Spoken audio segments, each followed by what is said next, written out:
चला प्रश्न पूछा गया। वो प्रश्न यही पूछा गया कि किस प्रकार से ये बलराम जी रोहिणी के गर्भ में आए, इसके बारे में पहले बताए विस्तार से। तो शुकदेव गोस्वामी इसी की चर्चा कर रहे हैं और फिर बता रहे हैं कि मथुरा के बारे में बताया कि मथुरा से भगवान मथुरा में रहे थे, कौन कौन सी लीला किसके बारे में वर्णन करें। तो बलराम जी की लीला के बारे में बताते हैं, उसके बाद फिर वो मथुरा की लीला, भगवान मथुरा में रहे उन सभी 40 लीला का वर्णन करें। पहले जब ये लीला का चल रहा था तो उन लोगों मथुरा का लीला चल रहा था, उसमें 40 अध्याय उन्होंने 40 अध्याय जो कह दिया था। और उसमें से कृष्ण लीला का जो वृंदावन में जो संपूर्ण लीला हुई थी वो सुखदेव गोस्वामी महाराज 40 अध्याय कह दिया। और बता रहे थे, बोले अभी भगवान के धाम में जब गौ माता धरती माता गाय के रूप में आई थी तो उनको धरती से भार लगने लग गया था। और भार लगने लग गया तो धरती माता किससे भार लगने लग गया था, बोले इस धरती माता जो है वो अपनी माता है, वैसे तो माता है कि नहीं है, और माता है तो ये माता के लिए अपना पुत्र कैसे बोझ हो सकता है। कभी आप सभी लोगों के वैसे पुत्र होंगे, पुत्रियां भी होंगे, तो आप सभी को अपना बेटा या बेटी कभी बोझ लगता है क्या? हैं? लगता है क्या? आप लोग बता नहीं रहे कोई, ना तो किसी का मुंडी नहीं लगता है। अच्छा, तो यहाँ पे तो धरती माता को इतना भार क्यों लग रहा है? क्योंकि उनके पुत्र का उनका वजन वो अब भार सह नहीं पा रही यहाँ पे, ऐसा है क्या? ऐसा नहीं हो रहा है, कारण वो सह नहीं पा रहे। हाँ वो पाप जो है इस भौतिक संसार में पाप बढ़ गया पाप है। जो पाप बढ़ गया है वो पाप धरती माता सहन नहीं कर पा रही है। बहुत सारे लोग हैं जो लोग क्या करते हैं कि मैंने देखा भी है, मैंने अनुभव भी किया, अपने गांव में भी है, या मैं भी वडोदरा में रह रहा हूँ तो मैं बहुत सारे लोगों के यहाँ पे कीर्तन करने भी जाता हूँ। तो मैंने एक माता जी के इधर देखा है कि उनकी बेटी है जो चल नहीं पाती है और एक लौती है, फिर भी क्या है कि उनके माता पिता अच्छे से सेवा कर रहे हैं। वो कह रहे हैं कि हमारे लिए तो हमारी बेटी या बेटा कोई है जो हमारे लिए कोई ऐसा, हमें कोई परेशानी नहीं है, हम तो इनकी सेवा कर लेंगे, कोई दिक्कत नहीं। तो उनका माता पिता परेशान नहीं है। लेकिन यहाँ पे धरती माता यह बोल रही है कि इस भौतिक संसार के अंदर लोग पाप इतने कर चुके हैं और इतने कर चुके हैं कि इस वजह से मैं इन सब का वजन झेल नहीं पा रही हूँ। वजह पाप क्या बढ़ गया है? पाप यानी कि ब्राह्मण जो ब्राह्मण है वो अपने विधि विधानों का पालन नहीं कर रहे हैं। ब्राह्मण का कर्तव्य होता है यजन याजन पठन पाठन। ब्राह्मण का कर्तव्य यही होता है कि पाठ शास्त्रों का अध्ययन करना और घर घर जाके भिक्षा मांग के ये खाना, अपना जीवन चलाना। लेकिन अभी ये भौतिक संसार में हो नहीं रहा है, कलयुग में हो ही नहीं रहा है। तो वैसे कलयुग तो प्रारंभ उसी समय हो गया था जब भगवान श्री कृष्ण इस भौतिक संसार को छोड़ के गए थे।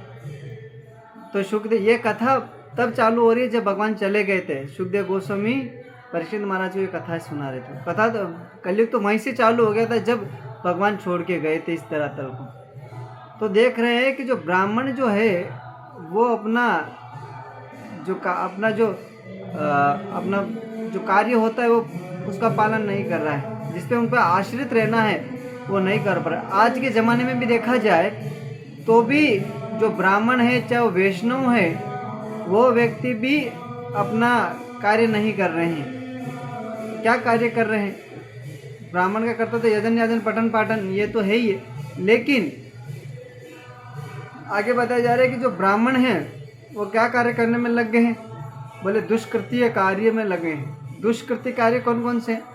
जैसे ब्राह्मण होके भी लोग मांसाहार कर रहे हैं और बहुत सारे लोग व्यभिचार भी कर रहे हैं, बहुत सारे लोग जुआ खेल रहे हैं, शराब पी रहे हैं, मदिरा पान सेवन कर रहे हैं। तो ये कार्य हो रहा है और ये हो रहा है इस वजह से ये लोग अभी ब्राह्मण जाति से ब्राह्मण हो गए लेकिन कर्म से नहीं हुए। एक व्यक्ति प्रभुपाद जी एक व्यक्ति जो होता है कि कई लोग अभी भी ऐसा चल रहा है। वैसे तो हम कई ऐसे प्रचार करने के लिए गए थे एक जगह, तो बोलते हैं कि हम जन्म से ही ब्राह्मण हैं और मुझे बीफ बहुत अच्छा लगता है। बीफ मतलब समझ जाइए कि गाय का मांस। जो ब्राह्मण गाय का पालन पोषण करता है, गौ माता को संभालता है, जो गोपालक होते हैं, जो ब्राह्मण भी गाय पालते हैं, और जो वृंदावन में जो गोवाले हैं वो भी गोपालक हैं। लेकिन बहुत सारे जो ब्राह्मण होते हैं जो जनेऊ धारण करके रखते हैं और अपने आप को ब्राह्मण बताते हैं, और ब्राह्मण बताते हैं तो वो ये कहते हैं कि हम भी ब्राह्मण हैं, वो भी जनेऊधारी है।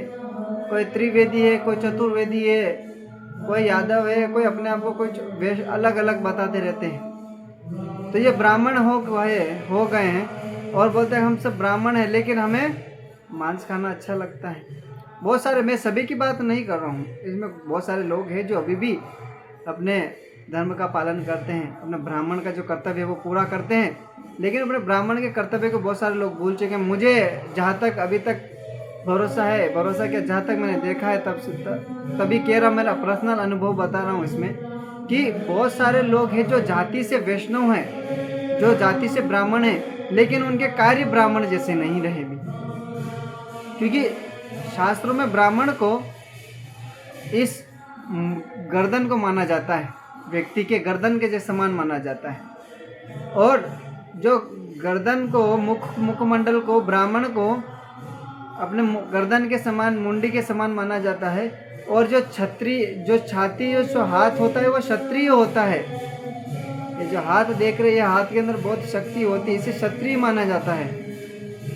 तो ब्राह्मण क्या करता है कि हमें ज्ञान देता है। कौन सा ज्ञान देता है? शास्त्रों को ज्ञान देता है, कौन सा यज्ञ करना है ये सब हमें ज्ञान देते हैं। आप सभी लोगों ने टीवी देखा होगा, तो जब भगवान राम आए थे तभी भगवान अकेले कभी परामर्श नहीं लेते थे। वो जब भी उनको कोई कार्य करना होता तो पहले ब्राह्मणों से पूछते थे, और ब्राह्मण जैसे बोलते थे वैसे कार्य करते थे। क्योंकि राम जो है वो क्षत्रिय है, क्षत्रिय कुल में जन्म लिए थे, सूर्यवंशी में जन्म लिए थे, और कृष्णचंद्र वंशी में जन्म लिए थे। दोनों क्षत्रिय है वैसे। तो बोले कृष्ण हो चाहे राम, कोई भी कार्य करना होता तो क्या करना पड़ता था उनको, कि ब्राह्मणों से पूछते थे। लेकिन अभी कलयुग में तो ब्राह्मण ऐसे है ही नहीं, हमें मिलते ही नहीं, हमें ब्राह्मण मिलते नहीं है। और ब्राह्मण से पूछने भी जाएंगे तो कौन से ब्राह्मण से पूछेंगे, कौन शुद्ध है कौन नहीं है, ये हमें पता नहीं कि ये को मांसाहार करता कि नहीं करता, कि भक्ति करता कि नहीं करता, इसके बारे में पता ही नहीं है। तो ब्राह्मण भी रहे नहीं। हाथ को क्षत्रिय बताया गया। उसके बाद जो पेट होता है व्यक्ति का, उस पेट को किसके समान बताया जाता है? उस पेट को किसके समान बताया जाता है? ये है वैश्य के समान बताया जाता है। वैश्य मतलब समझ जाइए व्यापारी, जो कि धंधा करता है, बिजनेसमैन कह सकते हैं। जो व्यापारी होता है, जो कि व्यापार कर करके जो पैसा आता है, जो टैक्स लगता है, वो राजा को पे करता है, जो राजा को देता है। जैसे कि आज के ज़माने में भी है, लेकिन राजा तो रहा नहीं, ब्राह्मण भी रहे नहीं। आजकल तो सरेआम व्यक्ति को लूटा जा रहा है। आप सब लोग देख पा रहे होंगे कि हम भी हर रोज़ किसी न किसी का टैक्स भर ही रहे, किसी न किसी का कोई न कोई तो बिल भर ही रहे। देख लीजिए आप, उदाहरण के लिए लाइट बिल आता है अपने घर पे, है ना, पानी का बिल भी आता है, गैस का बिल भी आता है, तो ये सभी का बिल आता रहता है। तो इससे हमें क्या करना, सरकार को पैसा देना पड़ता है। देखिए भगवान कितने कृपालु हैं हमारे ऊपर। भगवान ने बोलते, इसमें महाराज जी बता रहे थे आज कक्षा में, तो बोल रहे हैं कि इसमें कि पूरे पृथ्वी में जितने भी पहाड़ है उन सबको जला दो और सारे समुद्रों का पानी इकट्ठा कर लो, है ना। तो बोले पहाड़ को जला दो, उससे जितना सूर्य जो अग्नि निकलता है उससे व्यक्ति क्या करेगा, मतलब उजाला थोड़ा ही हो पाएगा, जलने के बाद थोड़ी होगा। और भगवान देखिए कि इतना बड़ा उजाला का लाइट लगा रखा है। सूर्य देवता जो भगवान के आदेश अनुसार ही ये कार्य कर रहे हैं। क्या कार्य कर रहे हैं कि टाइम से निकलना, सूर्य टाइम से निकलना, टाइम से उदय होना। भगवान ने इतना बड़ा लाइट लगाया है, कभी आज दिन तक हमसे कभी उनका बिल मांगने के लिए भगवान कभी आए हैं? हमारे घर दरवाज़ा खटखटा है, बोले ज्योति माता जी बताइए कि भगवान अभी मैंने आपके लिए घर पे इतना, मैंने दोपहर में इतना बड़ा सूर्य का लाइट देता हूँ, तो आप क्या करिए, ये बिल है, आप इतना इसका क्या करिए, अपना बिल भरिए। भगवान कभी बोलने के लिए आए? कभी नहीं आए। और जब हम बिस्लेरी का पानी लेने जाते हैं दुकान से, आप सभी ने खरीदे होगा अपने जीवन में पानी का बोतल दुकान से, तो उसमें से हम जाते हैं तो 1 लीटर का पानी का बोतल 20 रुपये का मिलता है। लेकिन भगवान इतने कृपालुमय है कि ऐसे अनंत कुएं भर दिए, बावड़ी भर दिए, तालाब भर दिए, समुद्र के समुद्र भर दिए, लेकिन भगवान आज दिन तक आके भी हमसे 1 पैसा नहीं लिया। तो भगवान की कृपा देखिए, तो भगवान ऐसे हैं। तो बोले अभी आज के ज़माने में ये सब हमें पे करना पड़ता है। तो ये जो अभी ये सरकार जो क्या कर रही है कि वैश्य से जो व्यापारी है उन सबसे टैक्स लेती रहती है, और टैक्स लेके क्या करती है, आगे देती रहती है। और बताया जाता है उसके नीचे आता है शूद्र आता है। वैश्य के बाद सीधा शूद्र आता है। शूद्र क्या कार्य करता है? इन तीनों को पालन पोषण करता है। जैसे कि व्यापारी होता है, जो क्षत्रिय होता है, उनको कोई मदद चाहिए, जैसे सैनिक बनना, सैनिक चाहिए राजा को, तो कहाँ से आएंगे? वो सब इन्हीं से तो आएंगे, शूद्र से आएंगे। जिसी को व्यापारी को अगर काम करवाना रहेगा, सेठ को अगर काम करवाना रहेगा, सेठ स्वयं तो करेगा नहीं, तो किसी न किसी को तो करना पड़ेगा, रखना पड़ेगा। तो ये जो तीनों का जो ब्राह्मण, वैश्य और शूद्र, ब्राह्मण क्षत्रिय और वैश्य, इन तीनों को पालन पोषण करता है। कौन करता है? शूद्र करता है, गधे की तरह मेहनत करते हैं। यानी कि इस भौतिक संसार में सभी के सभी लोग क्या हो गए हैं? शूद्र के समान हो गए। कोई राजा नहीं रहा, सभी गधे की तरह मेहनत कर रहे हैं। हम इतना बोला, हमें इतना कहने के बाद भी बोल रहे हैं कि हम सभी लोगों को वैसे यही बोलते हैं हर बार। क्या बोलते रहते कि अरे आप भक्ति करिए, हम सब शरीर नहीं आत्मा है। मैंने कितनी बार लोगों को बताया है गला फाड़ के, और मैं हर बार व्यक्ति को यही बोलता हूँ, आप सभी को भी यही बोल रहा हूँ कि हम शरीर नहीं आत्मा है। हमारा सिर्फ कर्तव्य भगवान का सेवा करना है ना। तो हमारा एक ही लक्ष्य है, भगवान श्री कृष्ण को प्रसन्न करना, और कोई हमारा दूसरा कोई हित नहीं है। भक्ति में आगे बढ़ेंगे कब? जब हम अपने आप को शरीर ना मान के आत्मा माने। और देखिए कि इस भौतिक संसार में आके ही हमने जाति पाति बनाया है। बहुत सारे लोग हैं, जो कोई राजपूत है, कोई मेघवाल है, कोई खटीक है, या और अन्य कोई समाज के भी हैं। तो ये समाज ही बनाया हमने हैं। लेकिन अभी देखिए जो भागवत जो चालू हो रहा है, जो सुखदेव गोस्वामी परीक्षित महाराज जो कह रहे, तो वो उन्होंने ये तो नहीं कहा कि मैं तो सिर्फ क्षत्रिय को ही दूंगा, ब्राह्मण क्षत्रिय को ही दूंगा कक्षा, मैं तो और अन्य किसी को नहीं दूंगा, कथा करूँगा, ऐसा तो नहीं कहा। तो बोले खरी कथा ऐसी है कि हर कोई इसे सुन सकता है, इसमें जाति भाति है ही नहीं। ऐसा एक कोई श्लोक ऐसा बता दो, या गीता में से, भागवत में इसमें इसके अंदर ऐसा वर्णन किया हुआ कि इस जाति के लिए भगवान ने बोला है कि यही व्यक्ति आएगा और यही मेरे जाति का, अहीर हो चाहे शूद्र हो चाहे ब्राह्मण, इस व्यक्ति जो होता है उन सभी व्यक्ति क्या करेगा? मेरी कथा सुन सकेगा, बाकी दूसरा कोई नहीं सुन पाएगा। ऐसा भगवान ने नहीं कहा। कथा सभी लोग सुन सकते हैं। क्यों कथा सुन सकते हैं सभी लोग? इसके अंदर मतभेद क्यों नहीं? क्यों दूसरे धर्म के बारे में बात नहीं किया है? इसमें कौन से धर्म की बात कर रहे हैं? हिंदू धर्म के बारे में बात कर रहे हैं, या जैन धर्म के बारे में बात कर रहे हैं, या मुसलमान धर्म के बारे में बात कर रहे हैं? इसीलिए कथा ये लोग नहीं सुन सकते नहीं। यहाँ पे ऐसा बताया जा रहा है कि यहाँ पे सिर्फ एक ही धर्म है, वो है भागवत धर्म। भागवत धर्म भी कह सकते हैं इसे, और दूसरा इसको सनातन धर्म भी कह सकते हैं। भागवत धर्म इसलिए कहा जाता है क्योंकि सभी लोग भगवत धाम से आए हैं, और हमारा लक्ष्य है भगवान के धाम ही जाना। और भगवान के धाम जाना है तो हमें सबसे पहले शरीर नहीं आत्मा मानना पड़ेगा, तभी ये संभव है, अन्यथा ये नहीं संभव हो पाएगा। तो यहाँ पे जिस प्रकार से बताए जा रहे हैं, तो कथा कक्षा जो चालू करने वाला था, कहने वाला था, वो तो भगवान के गोलोक धाम का वर्णन करने वाला था, लेकिन कुछ और ही सूफी पे हम चले गए। तो हम चर्चा करते गौ माता, जो धरती माता है, अपनी माता है, अपनी माता को कभी अपना पुत्र भारी नहीं लगता। तो गौ माता जो पृथ्वी माता को अपने पुत्र कैसे भारी लगने लग गए? बोला कि इस पृथ्वी के अंदर बहुत सारा भार बढ़ गया, इसलिए क्योंकि बहुत सारे लोग गलत कार्य में लग चुके हैं। कोई भी व्यक्ति भगवत धर्म का प्रचार नहीं कर रहा था, ब्राह्मण गलत कार्य में लग गए थे। ब्राह्मण तो रहा ही नहीं, तो शूद्र का क्या काम है ना। तो यहाँ पे बताया जा रहा है कि जो ब्राह्मण कार्य नहीं करते, क्षत्रिय तो थे ही नहीं, सभी के सभी लोग कलयुग में शूद्र बन चुके थे, सब पापी हो चुके थे, धर्म का कोई पालन नहीं कर रहे थे।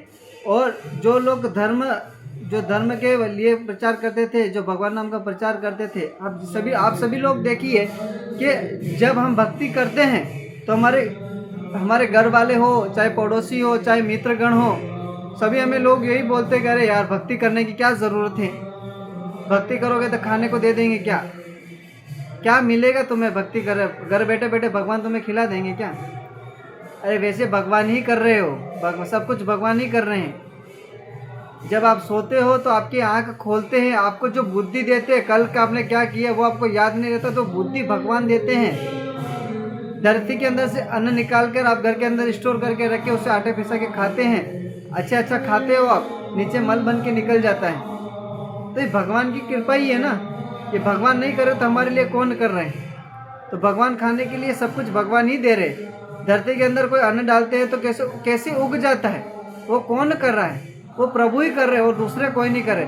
आप देखिए, कोई दूसरे डाल के देखिए कुछ, है ना, कुछ भी देखिए, अगर धरती के अंदर अन्न डाल दे, अगर वो उगे ना तो इसका मतलब क्या, सड़ जाता है। लेकिन वो उग कैसे जाता है? भगवान की कृपा से उगता है, भगवान की इच्छा से उगता है ना। इसी भौतिक संसार में जो कार्य होता है भगवान की इच्छा से होता है। तो ब्राह्मण अपने कार्य नहीं कर रहे थे, इसी वजह से सभी के सभी लोग अधर्मी हो गए थे। सभी लोग पशुओं को मार के खाने लगे, व्यभिचार करने लगे और जुआएं खेलने लगे। ये धर्म के 4 स्तंभ है: व्यभिचार ना करना, जुआ ना खेलना, पराय स्त्री गमन नहीं करना और मांसाहार नहीं करना। ये 4 धर्म के स्थान बताए जाते हैं। 4 के धर्म के स्थान, जब ये जो धर्म के जो 4 स्तंभ है ये टूटता है, तब जाके इस पृथ्वी बहुत ज़्यादा भार बढ़ जाता है। और आप सब लोग देख ही रहे हैं आसपास में कि सभी के सभी लोग अधर्मी बन चुके हैं। अभी लोग जीवित रहने के लिए, अभी मुझे कल ही मुझे किसी ने बताया था कि व्यक्ति का जो बुढ़ापा आ रहा है, बुढ़ापा आ जाता है तो व्यक्ति को मांस खाते हैं। व्यक्ति बोलते हैं मांस खाने से व्यक्ति हष्ट-पुष्ट हो जाएगा, अच्छा रहता है। लेकिन मांस खाने से व्यक्ति हष्ट-पुष्ट नहीं रहता है, जबकि उसका शरीर जल्दी बूढ़ा होता है मांस खाने से, उसको पचने में बहुत समय लगता है। और हम सभी लोग ऐसे ही पाप से ग्रसित है। हम इसी भौतिक जो हमें दुख है, हमारा कभी पीछा छोड़ नहीं रहा है, हमें दुख आता ही जा रहा है। हमें बीमारी लगी हुई है। कौन सी बीमारी? जन्म मृत्यु की। हम बीमार हो जाते हैं। बुढ़ापे में जब बीमार व्यक्ति हो जाता है तो वो व्यक्ति ये आशा लगा के बैठता है कि मैं कल ठीक हो जाऊंगा, लेकिन वो व्यक्ति वास्तविक में बुढ़ापे में ठीक नहीं होता है। वो व्यक्ति और बीमार होता जाता है, लेकिन फिर जैसे कल होता है तो व्यक्ति फिर वो आशा लगा के बैठ जाता है। क्या आशा लगा के बैठता है? अरे मैं ठीक हो जाऊँ, कल से अच्छा आज ठीक हो जाऊँगा, ये आशाएं लगा के रखता है। लेकिन वास्तविक में ये ठीक होता ही नहीं है। और जैसे जैसे बुढ़ापा, जैसे जैसे जीवन मृत्यु के जब निकट आने लगता है व्यक्ति और बेड पे चला जाता है, बोल नहीं पाता, खा नहीं पाता है, तो वो व्यक्ति भगवान का नाम तो ले नहीं पाएगा। कोई लोग बोलते हैं भक्ति तो बुढ़ापा में करना चाहिए। बुढ़ापा में जब भगवान का नाम लोगे, हम कहेंगे राम, तो बुढ़ापा में सुनाई देगा आम, तो आम सुनाई देगा तो क्या भगवान का नाम सुन पाएंगे, ले पाएंगे? तो इतना आसान नहीं है भगवान के नाम। भगवान इतने कृपामय है, कृपालु है कि हमें भगवान ने भक्ति हमें मिला है। बहुत सारे लोग होते हैं जिसने भारत भूमि में जन्म तो ले लिया, लेकिन उसे कृष्ण की भक्ति नहीं मिला है अभी तक। और कृष्ण की भक्ति मिल गया लेकिन भगवान का नाम नहीं ले पा रहा है। मतलब भक्ति मतलब जैसे कि दिया करना, ये सब करना भी भक्ति में आता है, लेकिन भगवान का नाम नहीं ले रहा है, वो भी भक्ति में आ जाता है। लेकिन भगवान की लीला का श्रवण करने का मौका नहीं मिल रहा उसे, भगवान की लीला को सुनने का मौका नहीं मिल रहा। कोई व्यक्ति भगवान का संग नहीं कर पा रहा भक्ति का, तो ऐसे व्यक्ति दुर्भाग्य है, उनका दुर्भाग्य जो कृष्ण भक्ति नहीं कर पा रहे। हम कितने सौभाग्यशाली हैं कि गुरु की कृपा और भगवान कृष्ण की कृपा हमारे ऊपर है, तभी आज हम भगवान का नाम ले पा रहे हैं। और विशेष करके ये कृपा कि आज हम सब एक साथ इकट्ठा होके कृष्ण की कथा कर रहे हैं, कृष्ण की लीला का स्मरण कर रहे हैं, तो ये कितना बड़ा सौभाग्यशाली है, भगवान की कितनी कृपा है। और भगवान की कृपा है तभी तो आज हम यहाँ पे हैं। बाकी आपका और मेरा तो कोई संबंध है नहीं, है ना। मैं तो आपको जानता भी नहीं, बहुत सारे लोग हैं जो अभी मैं देख रहा हूँ, मैं उनको लोगों को अभी देखा नहीं, मैं इनका नाम तक नहीं जानता, लेकिन फिर भी आ रहे हैं। क्यों आ रहे हैं? क्योंकि बीच में कृष्ण है। क्योंकि मुझे आपको पता है मेरे से आपका कोई लेना देना, लेकिन आपका लेना देना कृष्ण से है ना, तो कृष्ण से लेना देना है, इसीलिए आप लोग सुनने की इच्छा हो। तो शुकदेव गोस्वामी परीक्षित महाराज की ये कथा कर रहे थे, प्रश्न पूछ रहे हैं कि आप ये प्रश्न पूछ रहे हैं, ये आपको लाभ होगा और प्लस दूसरे व्यक्ति को भी लाभ होगा। ये जो कथा आप पूछ रहे भगवान कृष्ण के बारे में बताने के बारे में, ये कथा आप सुनोगे तो क्या होगा, ये जो मैं कथा कृष्ण की कथा जो कहने वाला हूँ, ये कथा सुनने आप सुनोगे आपको लाभ होगा, लेकिन उनके साथ साथ जो भविष्य में जो पीढ़ी आने वाली है, पहले कथा किया तो हमने तो कोई नोट पेन डायरी लेके गए तो नहीं, तो वहाँ पे लिख दिया, या हमने तो सुना नहीं, लेकिन वो ग्रंथ के माध्यम से ये शुकदेव गोस्वामी परीक्षित महाराज के ये प्रश्न पूछने से ये कथा प्रारंभ हुई, और ये कथा प्रारंभ हुई तो आज ये कथा हम श्रवण कर पा रहे, बोल पा रहे हैं, अन्यथा नहीं बोल पाते हम। हमारा कोई योग्य नहीं है, हमें योग्य नहीं है कि जो हम कृष्ण कथा कर सकें। ये परीक्षित महाराज का एक प्रश्न से चला है और उन्हीं की कृपा से हम आज कृष्ण कथा कर पा रहे हैं। आशा करता आप लोगों को ये समझ में आ गया होगा। हरे कृष्णा। किसी भक्त को कोई प्रश्न है तो कह सकता है।